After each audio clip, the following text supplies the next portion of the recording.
اسمع كده.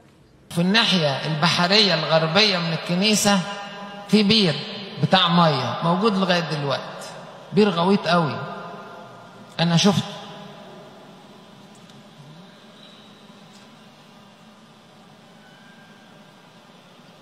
فولد صغير بيجري في حوش الكنيسة بره، راح وقع في البير، وقع.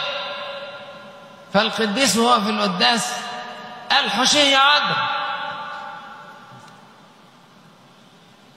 والناس سمعت القديس قال كده، طلعوا يجروا يشوفوا ايه الحكايه. قالوا لهم ده وقع في البير، على ما نجيبه ابقوا قابلونا بقى. ما خلاص وقع، فين بقى لما يجيبوا حبل طويل ويعملوا، يكون الواد شرب ميه لما انتهى امره.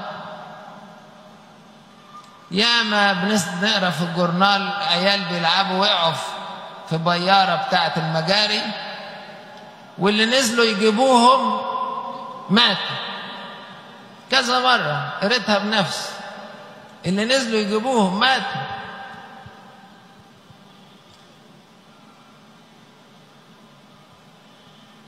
جابوا حبل ونزلوه، لقوا الواد مش في المي، مش في المي. مسك الحبل طلعوا الولد. ايه يا حبيبي اللي جرالك؟ قال لهم واحده لابسه ابيض جت شالتني لغايه ما انت نزلتوا لي الحبل. اللي هي مين؟ العذراء مريم.